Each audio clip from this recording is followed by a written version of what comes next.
Assalamu alaikum warahmatullahi wabarakatuh, my dear brothers and sisters. This is episode 12, Searching for the Light. I found Allah. I just wanted to tell you that in the last episode, I moved you forward several years.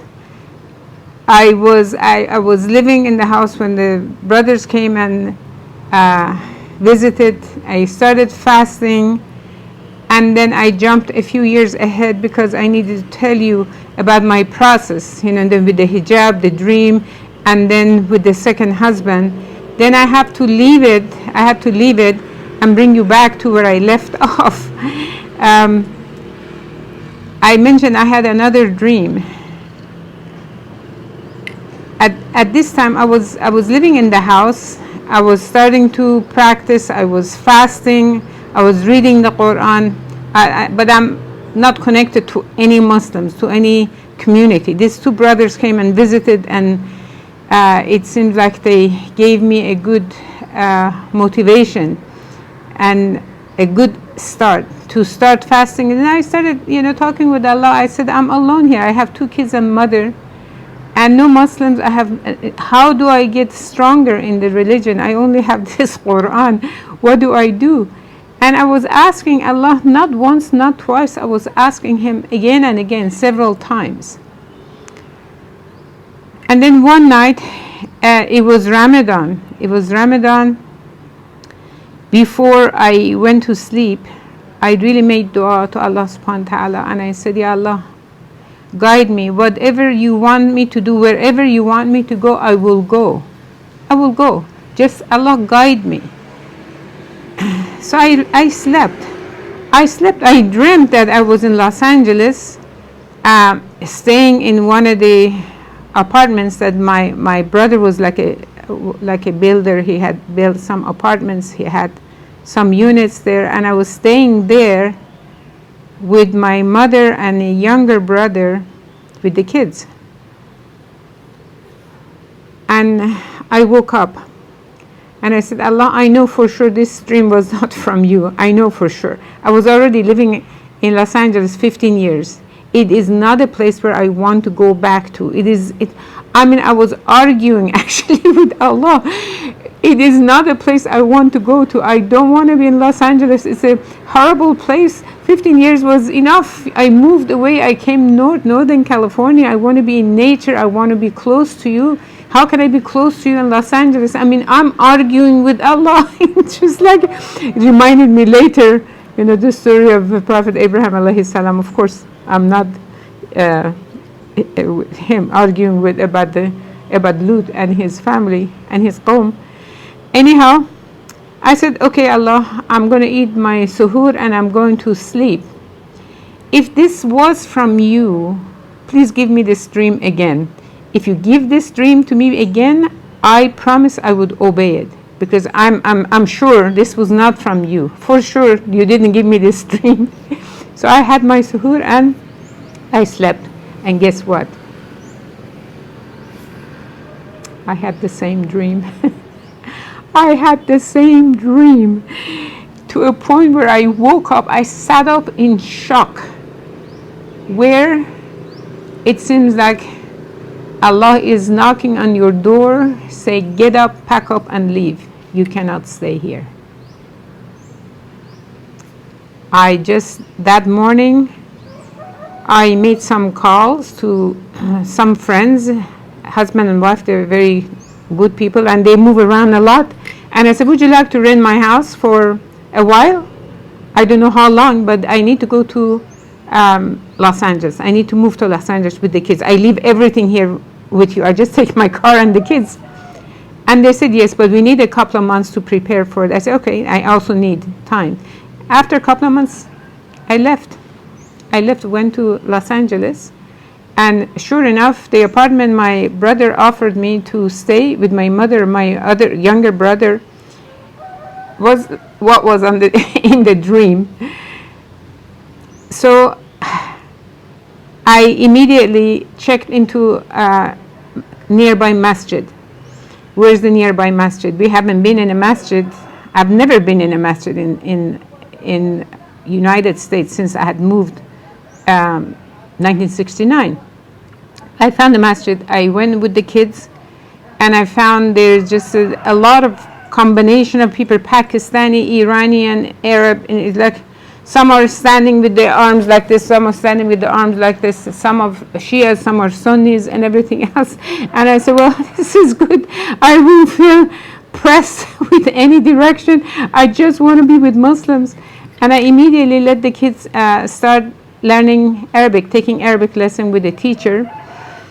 I myself, I was really enjoying to be with the Muslims. It was just absolutely wonderful. For me, I was missing this. It was really, really important. As for the kids, this is something they're not used to, and they had a sister that was very rough in teaching Arabic. And after a while, I just stopped that. I thought this is not going to encourage my kids to learn. Anyhow, then I had put them in school there, and far away I would take them. I had a motorhome, motorhome. Then when you can cook in it, you can shower in it, you can use the toilet, you can sleep in it. And I had brought that from Northern California to Southern California. I would take the kids to school, which was a ways from where my brother's apartment were. And I would stay in the motorhome, cook, prepare food. They come out, and I had this time to read the Quran, study, and it was a very beautiful place, study. I didn't want to put my kids in that area where my brother's units were, because it was not a very good area, Los Angeles, but it was a good profitable business. So my brother felt that this was a good investment. For him, it was a good investment, but for us to live in that area was not very safe.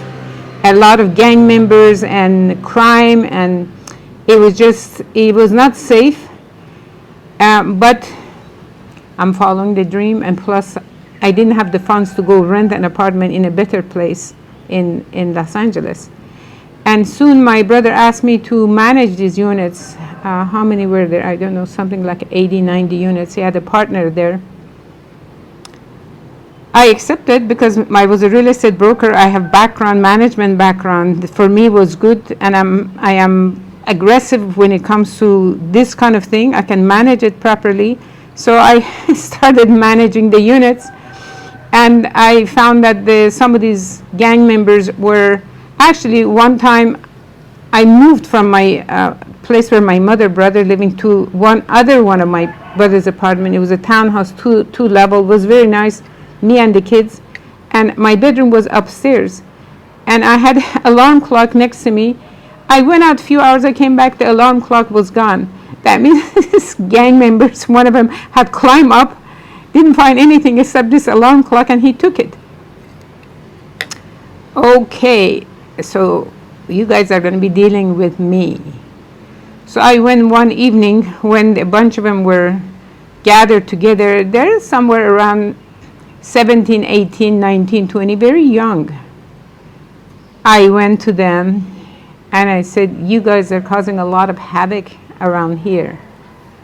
What's your plan? Why are you doing this? And then I noticed they're wearing a cross, each one of them wearing a cross necklace.